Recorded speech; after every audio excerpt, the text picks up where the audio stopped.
weight, gravity, other stuff. We're going to talk about all those things in the context of your introductory physics course. Where does gravity come from? How do we know it? How do we measure stuff? What do we use it for? Let's get started. Aristotle.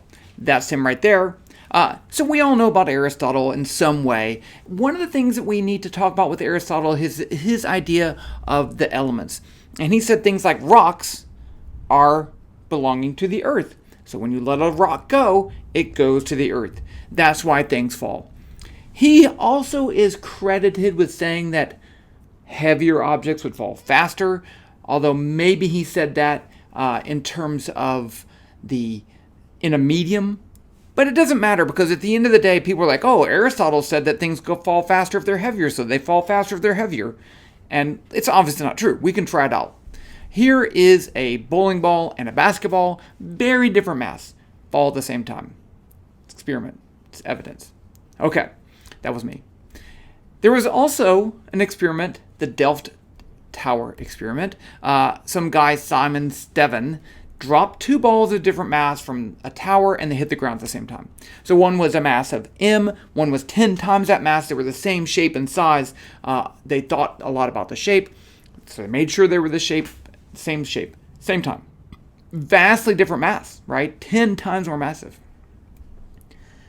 Now, it's important to point out before we get to the meaty stuff that there were a lot of people thinking about gravity, and not just Aristotle, not just Newton, not just Galileo. And these other people did stuff. We have like a view of the history of science based on the stuff that we have, so we're partially biased.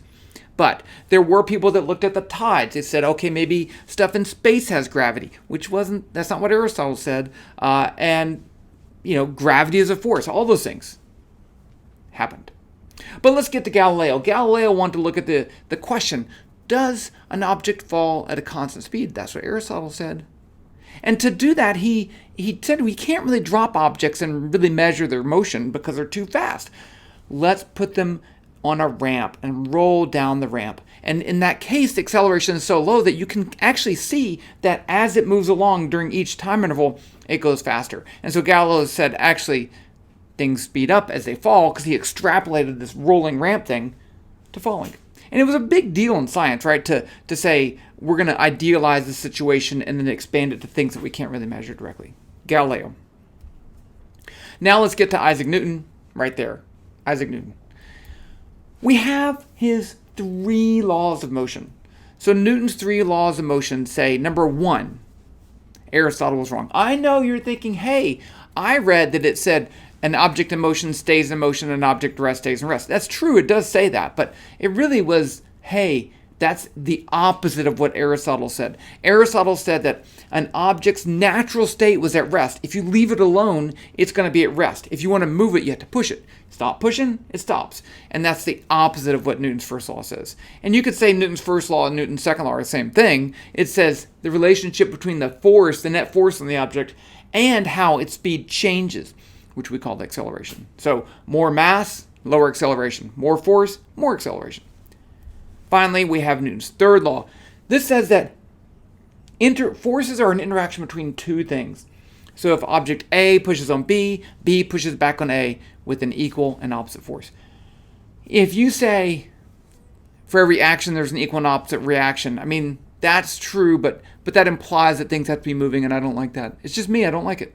You can say it if you want, I don't like it. I'd say for every force there's an equal and opposite force. Let's take the example of a falling object. What would Newton say? So you have this object, and let's say that its weight depends on its mass. So if you increase the mass, you increase the weight. But you have this mass times g. Well, I don't know what g is, but that's what it is.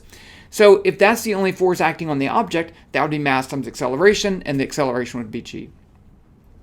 And g is actually what we call the gravitational field. And to first approximation, it's constant on the surface of the Earth. It has a value of 9.8 newtons per kilogram down. Okay. But there is something called universal gravity. So imagine that I have a mass m1. It's right there. I'm always backwards on my camera. Right there. And another mass m2. If they both have mass, then they interact. Gravity is an interaction between objects that have mass. So we can define the position from mass 1 to mass 2. I'm going to call that the vector r. And then we're going to have an attractive force on mass 2. We can get a mathematical vector expression for that as F equals negative g, a constant, the product of their masses, m1 times m2, divided by the distance between them squared, r squared. Now, I like this version better. R is a vector. F is a vector. You can't square a vector. You can't divide by a vector. So we take the magnitude of that vector r, then we square it. But then you don't have a vector, right? So that's what this r hat thing is right there. R hat is a unit vector in the direction of r. There you go. Okay. Is my mouse point? I'm not sure. Okay. Let's move on. We actually have 2 questions. Number 1, how do we know that this is really 1 over r squared force? How do we know that? How did Newton show that? And then number 2, what's the value of g? What's the value of the gravitational constant? Let's start with something. We have some pieces we need to build up before we can build up to our big idea. And the first is this. Here's a beaker of water, and the beaker is spinning, so the water spins. Notice this curved shape to the surface. So anyone can do this. You can get a bucket and spin it. It's not that big of a deal. But if you freeze that and you look at the surface, well, the water only pushes perpendicular to the surface, not tangent, perpendicular. So if you have a tilted water, part of that water is going to push up and part of it's going to push towards the center of the circle. So you can look at those little yellow arrow. The yellow arrow is pointing up. Part of it's pointing towards that axis of rotation. So that force is due to an acceleration that we call centripetal acceleration, center pointing acceleration. It depends on both the velocity v and the radius of the circle. So in this case, this one has pointing more towards the center, so it has a greater acceleration. Okay. We need that circular motion to look at the Earth and the Moon. The Moon orbits the Earth. Let's just say that the Earth is stationary and the Moon orbits in a perfect circle of radius r with a velocity v. Side note, you can't really draw the Earth and Moon very well because the scale is really messed up. So this is not to scale, and we should be fine with that. If we want to use the Moon to show that gravity is 1 over r squared, a 1 over r squared force, universal gravity, we need to look at the orbit of the Moon. But we have to figure out some stuff first. We have a little side quest, a Greek side quest. We need to know the distance from the Earth to the Moon. And to do that, we need to find the radius of the Earth. So Aristophanes did this, the classic experiment. So you have 2 different locations. These yellow sticks are 2 different locations on the Earth. And the lower one is pointing straight towards the sun, no shadow. And the other one has a shadow. And you can measure that angle of the shadow. If you extend those 2 lines into the center of the Earth, then that would be the same angle between those 2 radii. And then we just need to, if we find that angle, not too difficult to do, and then measure the distance from the 2 points. In this case, he used Alexandria and Syene and measure that distance s. Then we can find the radius of the Earth using just the length of the arc length, radius times the angle. And so with that, he got an okay value, but we would say the radius of the Earth is 6.378 times 10 to the 6 meters. Boom. Okay, got that. Now we need to go to the Moon. So here's the Earth-Moon system with the Moon orbiting the Earth. And we want to find that REM, the distance from the Earth to the Moon, for the Moon's orbital radius. First thing we need to know, the Moon orbits the Earth in 27.3 days. And, it's not perfectly circular, but let's just say that it is. If you use that idea of, I'm going to know in 27.3 days, I can calculate where the Moon should be at any point because it's moving in a circle. So with that, you actually have 2 things, right? I'm going to predict where it's going to be based on where I'm at, but it's actually orbiting not me, it's orbiting the center of the Earth. And I am a distance RE from the center of the Earth. This one is a little tough. There's different ways to measure the distance of the Moon, but I want to show you this way. So now we just draw this little these 2 right triangles, and we can use those 2 right triangles and the distance between the actual location versus the predicted location and the radius of the Earth. You need the radius of the Earth, and we can get the radius of the Moon. And you get the radius of the Moon is about 60 times the radius of the Earth away. So it's 60 Earth radii away. And that's also what makes it so hard to draw, because you have the Earth and then 60 times further away. And so the value of that's 3.84 times 10 to the eighth. But that doesn't matter. Let's go back to Newton. Okay, so Newton used this. I know it's 27.3 days. I know the Earth's radius. So the distance around the path it takes is 2 pi r, the circumference of a circle, divided by the length of a day, the time it takes, 27.3 days, and you get about 1,000 meters per second. So I converted the units for you. You don't have to do that. But, meters per day, I converted to seconds. So that's what you get. Now we can use the centripetal acceleration equation from the spinning water, and that gives us an acceleration of 0.00227 meters per second squared. Just plug in v squared. We just solved that. The radius of the Earth, the radius of the moon, we got that too. And then he let's look at a falling object on the surface of the Earth. We can measure that. It has an acceleration of 9.8 meters per second squared. I'm dealing with the magnitude here. Okay, so falling apple, that's classic association with Newton, the falling apple. So if the acceleration decreases with distance, then we should have this form, right? We know the distance away. We can just check if that is indeed the acceleration of the moon due to the Earth, due to the gravitational interaction. And there is a small problem here too. The Earth accelerates, is not moving about the center of the Earth, but it doesn't matter. We can worry about that later. So let's just take the ratio of the apple's acceleration on the surface of the Earth to the moon's acceleration, 9.8 divided by 0.0027, get 3,630. Now let's assume that it's 1 over r squared. So we have this constant in there that we don't know. We don't know g, we don't know the mass of the Earth, but it doesn't matter because we're going to take the ratio and they're going to cancel.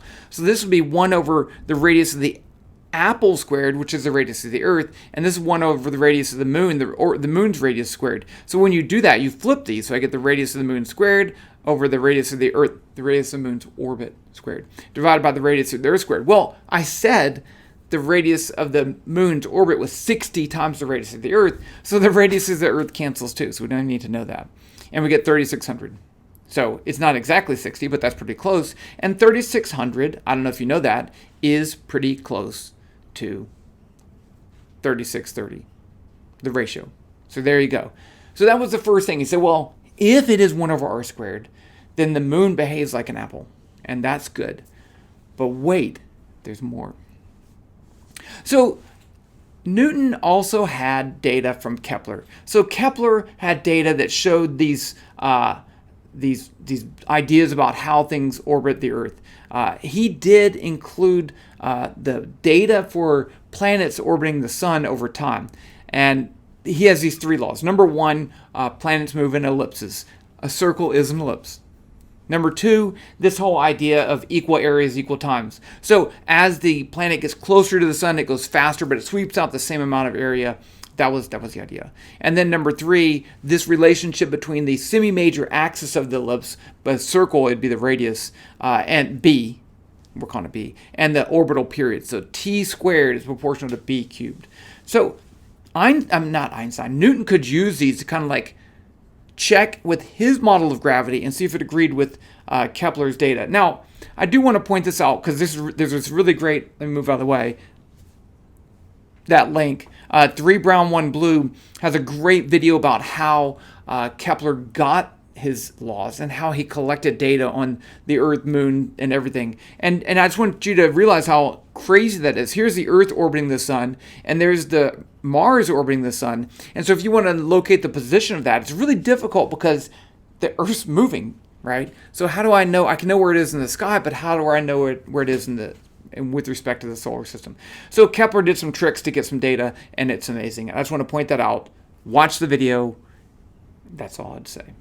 So let's go back and assume that we have a circular orbit. Here's the Earth orbiting the sun in a perfect circle. Well, the net force in the r direction is gravity. So g, mass of the sun divided by times mass of the Earth divided by r squared. And then we set that equal to centripetal acceleration. Here I wrote it in terms of the angular velocity omega. It's the same thing. And because we need that. So there's my angular velocity. How many rotations does it make per second? Radians per second. Angle per second. Right. So the mass of the Earth cancels in this case. That mass cancels. And then I can divide both sides by r and I get r cubed. And then I can write that in terms of the period, right? The period is the time it takes to make one revolution, but one revolution is 2 pi radians. So 2 pi divided by the period is omega. So I just square that, and I can put that in right there. And then I get omega squared is that, which is the same thing. I don't know why I put that in there twice. And then you get this relationship, t squared, the period squared is proportional to the radius cubed. That's what Kepler said too. So Newton's like, I think this is very good. Okay, so that's how we get universal gravity. Now, what about the second part? How do we measure the gravitational constant g? So this is just a little exercise for you. It's kind of fun.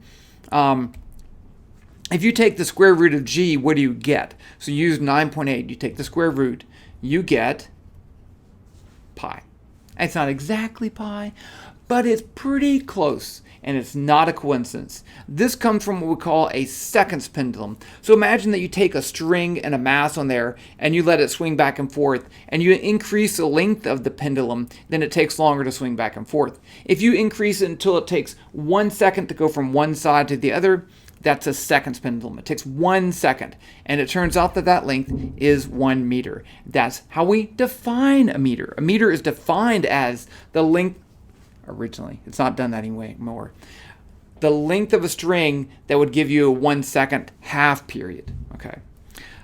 So the problem is that g is not constant. As you move around the Earth's rotating, that causes some problems. The mass is not constant. The radius of the Earth is not constant. So g is not constant. But here's your pendulum, right? So the period of a half pendulum is pi times the square root of L over g. So if I put in L equals 1, and then I take the square root of g, I will get pi, right? If t is 1.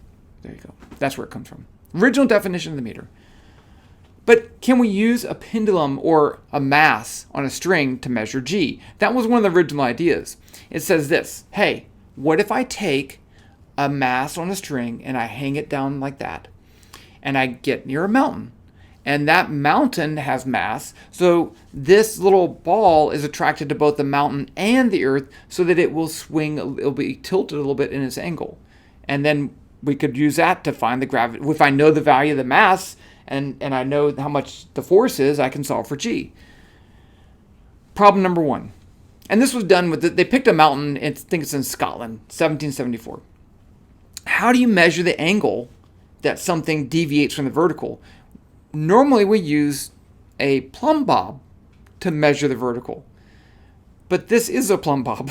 So you have to use astronomy and stars and stuff to know which way is directly up, and then see how much this deviates from directly up. Tough. Okay, next, that's which way is up. Measuring the angle is hard too because it's really small. And then finally, the problem is, what's the mass of this mountain?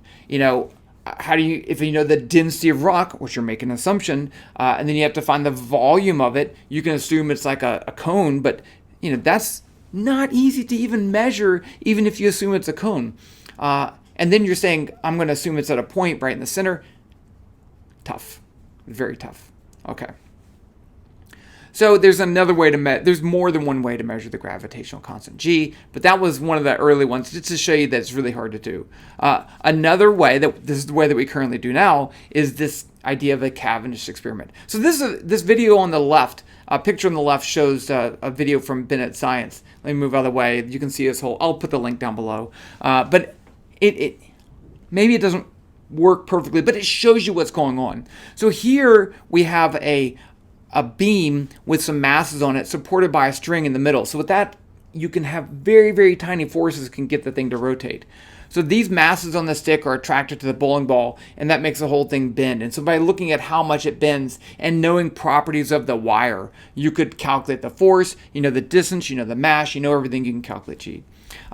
That's the Cavendish experiment. The one on the right is actual setup that you could buy. It has 2 very heavy lead balls, 2 small, tiny lead balls in a glass container. There's a mirror in there to measure deflection. There's a whole bunch of other ways to do it. But it's not an easy experiment because the interaction's so weak. But it is a real thing. And you can use that to calculate the gravitational constant, g.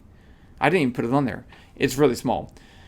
Here it is. 6.67 times 10 to the negative 11 Newton meters squared per kilogram squared. So if you have 2 masses that are a kilogram and a meter apart, then the gravitational force would be 6.67 times 10 to the negative 11th. That's tiny. Okay, but you can use that to calculate the mass of the Earth, right? So if I have a 1 kilogram mass, I know I can measure the force is 9.8 newtons. If I know the radius of the Earth, then I can plug in the mass of the object, g, which I found from the Cavendish, the radius of the Earth squared, and I can get the mass of the Earth. And that's kind of a big deal, right? We can use that to find the mass of the Earth. 5.97 times 10 to the 24th kilograms. You could then use that to find the density of the Earth, and that helps you understand a lot of things about the interior of the Earth, right? Because the density is really high compared to rocks. So maybe the interior of the Earth's not just rock. Cool, huh? Okay. But wait, there's more. This is a picture of Jupiter and some of its moons. In this case, you can see 4 of them, and I don't... There are 4 big moons of Jupiter. If you get binoculars and you look at Jupiter, you can see these. It's kind of amazing. Okay. So, but we can use Jupiter and the moons of Jupiter to find the mass of Jupiter. The largest moon of Jupiter is Ganymede, and it has an orbital radius of 1.07 times 10 to the 9th meters. Now, how do you get that? So, you do need another side quest, and that side quest is finding the distance from the Earth to the sun. Once you do that, then Kepler's laws can help you find the distance from the Earth to the sun to Jupiter and Earth to Jupiter. And then once you know that, you can just measure the angular size of how far apart angle-wise those are from the Jupiter, and you can get it. A lot of stuff going on, right? A lot of stuff. But that's the radius of the orbit. The orbital period, you can look at it. You can just keep looking at it every day until it gets back to where it was, 7.154 days.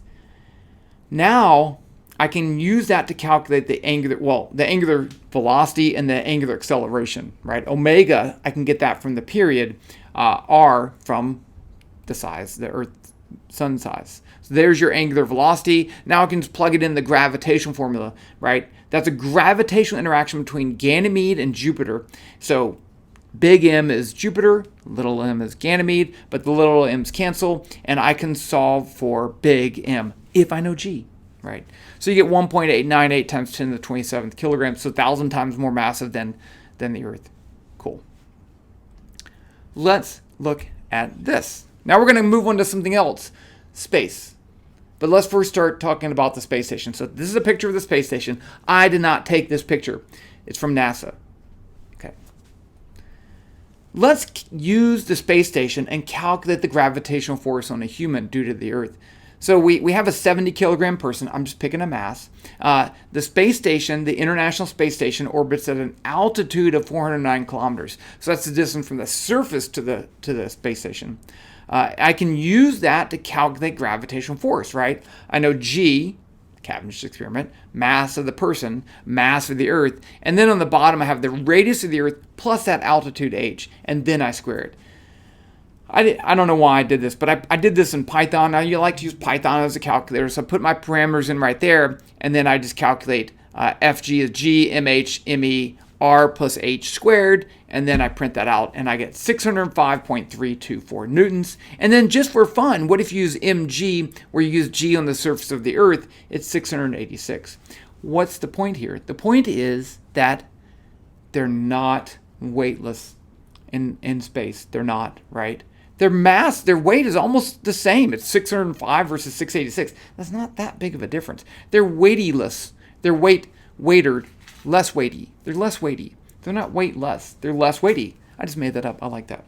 Okay, another little side story here. Here's a picture. I actually took this picture, and here you can see Orion's belt, a tree that fell down during Hurricane Ida, and then that little streak there up over here, I can't point all the way, that is the space station. So you can see the space station if you take a picture with your phone and it does a 2-second exposure. During that time, the space station moves and it leaves a little streak. Oh, wait, what? You haven't seen the space station? Well, you should. So this is where I like to go, heavensabove.com. You enter in your address, your location, and it will tell you when the space station is going to pass overhead. And it's easy to find. You just go out right when it says to go out, and then it tells you when the highest point and everything. You find it. Okay, it's usually pretty bright. And these are an old table, but here you see minus 3.8 magnitude. That's really bright. Okay. We're not going to talk about the magnitude scale. That's a completely different talk. Here's another picture of the space station. It's that brighter streak up there, right up there, right that way. So I think it turned out a little bit better. Newer phone. Okay.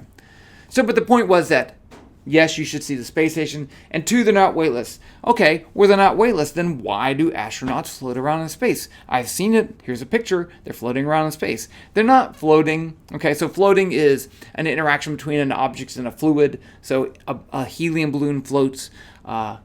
Things underwater can float, but they're not actually floating. They look floating, but they're not floating. The answer is you don't feel weight. I had to put a meme in there. I like that. Okay, so you don't really feel weight. Let's look at an example of an elevator. I like this elevator. This is an elevator in a building during COVID, and it said, you gotta be far apart and get in the elevator. But then the sticker's falling off. I don't know. They just capture something that I think is artistic. I like the colors too. Okay, but you're in an elevator. You've probably been in an elevator. Here's a person standing in an elevator, and the elevator's at rest and not moving and not accelerating. So the acceleration is 0 meters per second squared. Let's draw the forces on the person. Well, we have the downward pulling gravitational force, mass times g, and then the floor pushes up with the force in, right? The normal force. And Newton's second law says that the sum of those forces in the y direction has to be 0 because that's the acceleration. So in this case, the normal force is equal to the weight, and you've been in an elevator, you just feel normal. Now, you push the up button and it accelerates up. I just picked a value, 4 meters per second squared. Well, if we draw the force diagrams here, it looks like this. Gravity didn't change. You're no different distance from the Earth. It's the same. Even if you move up 100 meters, it's not really that big of a deal, right? So the gravitational force, mg, is still mg. But in order to accelerate up, you have to have a net force up. And that net force is the normal force. So normal force minus m, that should be mg, is m4m. I don't know why I did that. Well, it doesn't really matter. But here, you can see from the picture, the normal force is greater than the gravitational force. And when you push that button, you feel heavier, right? You feel heavier. You know it. You feel heavier, but you're not heavier. Now what if you accelerate down? Let's do the same thing. Now our force diagrams, gravity didn't change. The Earth didn't change. You're the same distance. You're the same mass. So the normal force has to get smaller. I need to move out of the way right here. And so now we have, see, I did it right. Ng, n minus mg is negative m4 times m. 4 was the acceleration. So, but the point is now the normal force is less than the gravitational force and you feel lighter. When you push down and it accelerates down, you feel lighter. When you're up and at the top and it's slowing down and stopping, you feel lighter. Okay. So that's important. But all these things show the same thing. Gravity is the same, but you feel different. So what you feel is the apparent weight. You don't feel gravity. The apparent weight in this case would be the normal force. You feel that normal force. You don't feel gravity, or you would feel the same in every single case, right? Okay. One more situation. Suppose I have my elevator and it accelerates down at negative 9.8 meters per second squared. In this case, I know that the normal force minus mg is negative mg. So if I solve for n, I have to add mg to both sides. I get n equals 0. So n equals 0, I just said that's the apparent weight. Yes, that's the apparent weight. Here's your force diagram. And you would have no apparent weight. You would be weightless. So if you're accelerating down at negative 9.8, if you're accelerating down at the value of g, which g can't change, right? We call the gravitational field g, then you are weightless. That's how you do it. Okay. Weightless. And see, I even put the person sideways. So you don't have to go to space to do this. This is, what's it called? Space shot or something. I think this is in Huntsville, at the Huntsville space station. So you get in this little chair and it launches you up. And as you move up and it start accelerating down, slowing down, and then accelerating down, speeding up, you feel weightless. It's kind of terrifying because your feet are just hanging over the edge and you're like, oh my gosh, I might fall. But there you go, weightless. Same thing, right? No normal force, no apparent weight. Here's a video. I have the link right there. This is the famous dog plane video. There's the dog. So this is inside of a plane, and the plane is accelerating down. And so inside the plane, there's no normal force, weightless dog. Okay. I guess the dog liked it. I don't know. But people thought it was funny. Here's another example. This is the band OK Go, and they filmed a entire music video in a plane, and the plane was accelerating down. It doesn't mean that you have to be moving down, accelerating down. So this is no trick. They're actually weightless. And then they have, it's a great, I really enjoyed it. A really enjoyable video, kind of fun. You can watch it if you want. There you go. Here is a famous science fiction movie. Some may say it's not very good. It's a very important science fiction movie. This is 2001: A Space Odyssey, and this is the scene. I'm sorry, Dave, I can't do that. I can't open the pod bay doors. It's not a spoiler. It's from 1968. That's not spoiler, right? I mean, it's older than I am, so no spoiler. I'm not going to spoil, it's Shakespeare, right? Okay, so here's a scene where Dave is shooting into the airlock, and I just want to point this out. There he goes. He shoots in. He closes the door. He didn't have his helmet on, and then the air comes in. I think it's a really beautiful scene, a beautiful shot, beautiful colors. I just love it. But the thing I want to point out is how they filmed this, right? This one, they filmed it. It's the vertical tube, and he's on a cable, and he's actually falling down onto the camera, and then he gets pulled back up. So it's done with a wire, and I think it really turned out nice. I thought it was like real zero G, because someone did do real zero G. This is a scene from the making of Apollo 13. So Apollo 13, in order to film the weightless parts, they put the studio inside of a plane, and the plane accelerates down. And so there's Tom Hanks right there acting like he's an astronaut, and I think that's just really cool. So they don't look weightless because they had some trick. They are weightless because the plane's flying and accelerating down. Amazing. Amazing. I'm not done yet. Okay. What about the opposite of weightlessness? So let's go back to the elevator. You're standing there normal. You have a normal force. The normal force is equal to mg, and you feel fine. Well, what if you did this? What if you're in a place where there was no gravity, and you had rockets, and the rockets made the spaceship accelerate? Well, in that case, in order to accelerate that way, in order to accelerate that way, you'd need a normal force pushing on you. If your acceleration is 9.8, that normal force would be the same as what you'd feel on Earth, and there'd be weight. So this is artificial gravity. There you go. Artificial gravity. This is called Einstein's equivalence principle. It says that you can't tell the difference between a gravitational field and an acceleration. Okay. But you don't have to have rockets. Here is a space station that I made. So that little yellow stick's a person in a spinning space station. So the space station's spinning around, and they're standing on the inside like that. So in this case, it has an angular velocity omega, a radius r, and then in order for that person to move in a circle, there has to be a force pushing towards the center of the circle, and that's the normal force. So you can get the normal force equal to gravity, the equivalence of gravity, right? So depending on how you design your spaceship, you can pick the radius and the angular velocity. You can make it just like Earth. You could say maybe it's half Earth. I don't really care, but you can pick whatever you want, and that's how you do that. So this is the most common way to do it, a spinning space thing, because you don't have to keep having the rockets on. You don't want to waste energy. Here's an example of that from the show Expanse, because it does both of them. In the show Expanse, they have ships that can have rocket engines that last for essentially ever. So they just accelerate with their rockets on, and they stand like they would normally. This spaceship was a giant spaceship meant to travel to other stars, and it would also rotate. So once it got its engines going, it would rotate like that. So it transitioned between the two types, and I thought that was kind of cool. Of course, in movies, there are a lot of spinning spacecraft. On the upper left, we have The Martian. The one over there is the one up here. This is the space station from Elysium, the movie there. And there was some cool stuff in there, too. And finally, we go back to 2001: A Space Odyssey. This is a classic scene inside of the Discovery spaceship where, is that Dave or Frank? I can't remember. Running around in a circle, and it's a classic scene. I mean, you can say that parts of the movie were just kind of long and drawn out, and that it was, what was it about? Was it about robots going bad, or was it about contact with alien life? I don't really care what you say, but that is beautifully filmed in 1968. Okay, and I want to show you how they did that. It's amazing.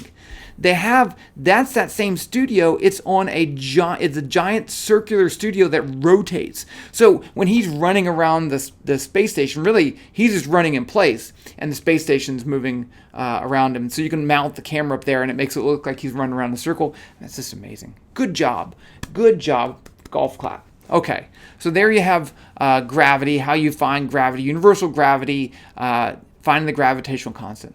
But wait, there's more. So I want to show you the last thing, because there's a lot of important things. We talked about Einstein's equivalent principle. Then we also have Einstein's theory of general relativity. And it says that gravity isn't really a force, but instead a property of space-time. So when space-time's curved, space-time causes gravitational forces. And the common depiction of this is to say, okay, if I take a planet and put it on a trampoline, that trampoline would bend down, and that bending down is what caused the gravitational interactions. And so that's cool. Okay. But wait. It turns out that accelerating masses in space-time make gravitational waves. So this is a depiction from LIGO that shows two neutron stars orbiting each other, and they radiate out these ripples in space-time. It's kind of cool. And we can detect those. We can detect those gravitational waves. Here's how that would work. So the first thing you need to do is use an interferometer. And this one is a little complicated, but I think it's useful. So we have a laser coming out towards a piece of glass up here. And when it hits that glass, part of it reflects up and part of it passes through. And then the one that goes up along path A reflects off a mirror and then comes back down, passes through the glass again, and gets to the detector. And then the one that goes through path B hits the mirror, comes back, and then hits the other side of the glass and reflects. And both paths get to the detector. If the path length is different for path A and path B, then you get a signal. Okay, so you can detect tiny changes in path length. And when a gravitational wave passes, you get this bending of space-time in two different directions. So one arm will get a little bit longer, one will get a little bit shorter, and then you can measure that with an interference pattern from the interferometer. That's pretty cool. And so, I'm in Louisiana, and we have this here. LIGO is in Louisiana. There's one in Louisiana and one in Washington State. And I remember, like, in 2005, I can't remember when they first built it, but going over there and visiting LIGO, and I'm like, this is never going to work. It worked. They detected a gravitational wave. So here's the interferometer. Those two long things are the two beams. They're really, really, really, really, really long because the amount of squishing is super, super, super tiny. Okay, but that's the third way of showing gravity. And I want to talk about gravity, what we've been talking about. We have different levels of gravity. Gravity is like an onion. It has layers, right? So the first model of gravity is that things fall, right? That's what Aristotle said. And then we have this idea that gravity is this constant downward gravitational force. We have a value of 9.8. This is what we mostly use in physics. This is what we use on Earth. This is what we use to fly planes. We don't include decreasing gravitational field as you get higher because they don't go that high. It's wrong, but it's very useful, and I think that's important.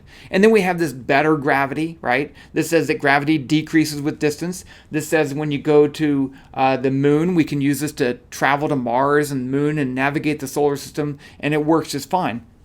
But it's wrong. Okay, because we know that we have a better model of gravity, and the general relativity model of gravity includes things like gravitation waves and other really weird things that happen. But this is how science works, right? We build models. Some of those models are good for something, even though we know they're wrong, we still use them, as long as we use them in their particular area.